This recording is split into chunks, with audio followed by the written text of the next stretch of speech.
যে 3 নম্বর উপপাদ্যে কি আছে স্থূলকোণী ত্রিভুজের স্থূলকোণের বিপরীত বাহুর উপর অঙ্কিত বর্গক্ষেত্র ওই কোণের সন্নিহিত অন্য দুই বাহুর উপর অঙ্কিত বর্গক্ষেত্রদ্বয়ের ক্ষেত্রফল এবং ওই দুই বাহুর যে কোনো একটি ও তার উপর অপর বাহুর লম্ব বিক্ষেপের অন্তর্গত আয়তক্ষেত্রের দ্বিগুণের সমষ্টির সমান।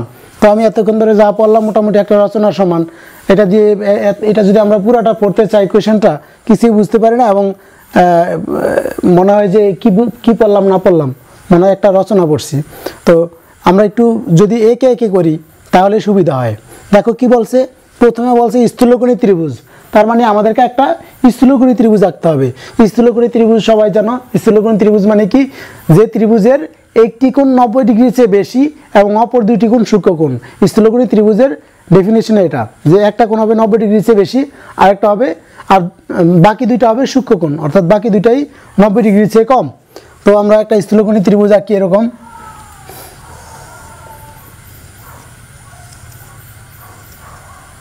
এই এ বি সি একটা স্থূলকোণী ত্রিভুজ, যার এই কোণটা স্থূলকোণ মানে কি 90 ডিগ্রির চেয়ে বেশি। ওকে, ভালো কথা বলছে স্থূলকোণের বিপরীত বাহু, স্থূলকোণের বিপরীত বাহু কোণটা এ বি, তো লিখলাম এ বি। বলছে ওই অঙ্কিত বর্গক্ষেত্রের ক্ষেত্রফল, তাহলে এটার উপর অঙ্কিত বর্গক্ষেত্র মানে কি স্কোয়ার করা, ক্ষেত্রফল কেমন, ওই স্থূলকোণের সন্নিহিত বাহু, সন্নিহিত মানে কি, যে দুইটা বাহুর সাহায্যে এইভাবে কোণ উৎপন্ন হয় তাই না, সেই দুইটা সন্নিহিত বাহু, এই কোণ উৎপন্ন করছে কোণের সন্নিহিত বাহু এই দুইটা। ওকে, তাহলে অপর দুই বাহুর কি বলছে, ওই কোণের সন্নিহিত অন্য দুই বাহুর উপর, অন্য দুই বাহু কি এসি এবং এবি, তো লিখলাম এসি আর এবি, বিসি সরি, এসি এবং বিসি। অঙ্কিত বর্গক্ষেত্রদ্বয়ের ক্ষেত্রফল বলছে এই দুইটার অঙ্কিত বর্গক্ষেত্রের ক্ষেত্রফল, ওই দুই বাহুর যে কোনো একটি, ওই দুই বাহুর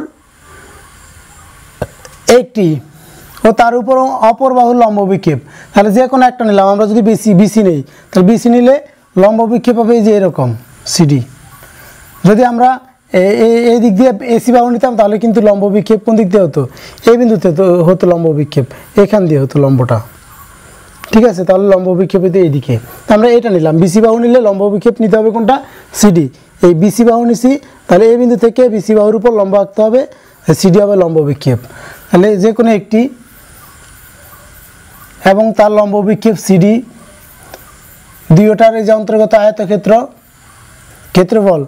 ক্ষেত্রফলের সমষ্টি দ্বিগুণের সমষ্টির সমান, অর্থাৎ এটা দুই দিয়ে গুণ করে সমষ্টি করলে, এই দুইটার সমষ্টি করলে কার সমান, এ বি স্কোয়ারের সমান। আমি আবার বলি, কোশ্চেনটা বলছে এরকম, যে স্থূলকোণের বিপরীত বাহু যেটা, তার উপর অঙ্কিত বর্গক্ষেত্র, তার অপর যে দুইটা বাহু আছে, অপর বাহু কি এসি এবং বিসি, এই দুইটার অঙ্কিত বর্গের সমষ্টি, দুইটার বর্গের সমষ্টি যে কোনো এক বাহু এবং লম্ব বিক্ষেপের দ্বিগুণের সমষ্টির সমান। ক্লিয়ার? আমরা এটা প্রমাণ করব। তো লিখে ফেলি বিশেষ নির্বাচন। মনে করি ত্রিভুজ এবিসিএ কোণ এসিবি স্থূলকোণ,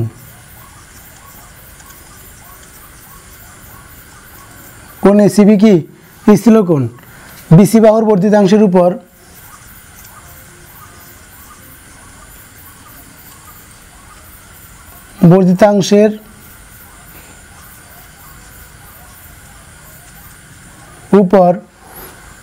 বিসি বাহুর বর্ধিতাংশের উপর এটি লম্ব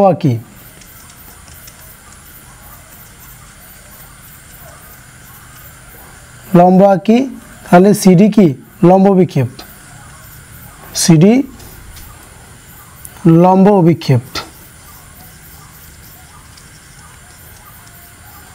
প্রমাণ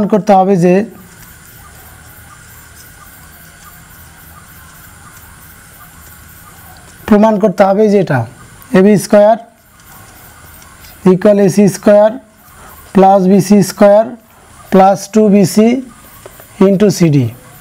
প্রমাণ দেখো, প্রমাণের ক্ষেত্রে এখানে কয়টা ত্রিভুজ আছে, ত্রিভুজ অনেকগুলো আছে, তিনটা আছে।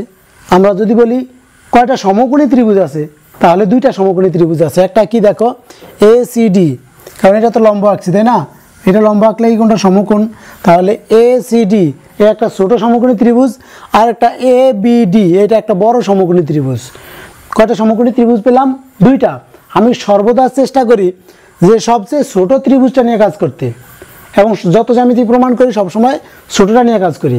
বড়টা নিয়ে কাজ করলে যে হবে না তা না, সেটা দিয়েও হবে। আমরা ছোটটা নিয়ে কাজ করলে একটু আমার বেশি বেনিফিট পাই। দেখি কেমন। যদি ACD সমকোণী ত্রিভুজ হয়, ত্রিভুজ ACD সমকোণী ত্রিভুজে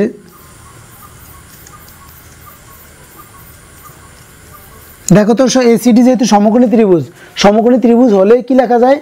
পিথাগোরাসের সূত্র লেখা যায়। পিথাগোরাসের সূত্র কি? অতিভুজ স্কয়ার ইকুয়াল লম্ব স্কয়ার প্লাস ভূমি স্কয়ার। আমরা যদি লিখি ভূমি স্কয়ার প্লাস লম্ব স্কয়ার ইকুয়াল অতিভুজ স্কয়ার, তাতে কোনো সমস্যা নেই। তাহলে লম্ব কোনটা? AD লিখলাম, AD স্কয়ার প্লাস ভূমি হলো CD স্কয়ার ইকুয়াল কি? অতিভুজ স্কয়ার। এই যে ACD সমকোণী ত্রিভুজে এখানে প্রমাণের মধ্যে দেখো কি নেই? ACD প্রমাণের মধ্যে আছে, AC প্রমাণের মধ্যে আছে, কোনটা নেই? AD নেই প্রমাণের মধ্যে। তাহলে AD এর মানটা বের করে রাখি, যেটা প্রমাণে থাকবে না সেটাই আমি সবসময় বের করে রাখি। 1 নং। আর একটা বড় সমকোণী ত্রিভুজ আছে, কোনটা? ABD সমকোণী ত্রিভুজ ABD এটা একটা সমকোণী ত্রিভুজ, এটার মধ্যে পিথাগোরাস লেখা যাবে। ABD সমকোণী ত্রিভুজে এটার মধ্যে পিথাগোরাস লেখা যাবে কি? এই যে অতিভুজ স্কয়ার, অতিভুজ কোনটা? AB হলো অতিভুজ, আর লম্ব AD, ভূমি হলো BD। অতিভুজ স্কয়ার ইকুয়াল লম্ব স্কয়ার প্লাস ভূমি স্কয়ার, বা AB স্কয়ার ইকুয়াল, এই দেখো AD এর মান আছে, AD এর মান কোনটা? এই যে এটা, এই যে AD এর মান এটা। তাহলে AD এর জায়গায় AD এর মান, এই মানটা বসিয়ে দেই, AC square minus CD square plus, আর এই BD এর পরিবর্তে লেখা যায় কি? BD এর পরিবর্তে আমরা লিখতে পারি BC প্লাস CD। BD যেটা, BD বলতে পুরাটা বোঝায়, আর BC প্লাস CD কি বোঝায়? একই জিনিস বোঝায়। তাহলে আমরা BD এর পরিবর্তে লিখি BC প্লাস CD। আর দেখো হোল স্কয়ার, উপরে স্কয়ার আছে, তাহলে হোল স্কয়ার দিতে হবে। এখন এটা সূত্র যায়, AB square equal AC square minus CD square plus, এটা সূত্র যায় কি? A plus B whole square, অর্থাৎ A square plus 2AB plus B square, বা AB স্কয়ার ইকুয়াল, এখানে খেয়াল করে দেখো CD স্কয়ার কাটা, তাহলে থাকলো কি? AC square plus BC square plus 2BC into CD। এটাই প্রমাণ করব বলছিলাম।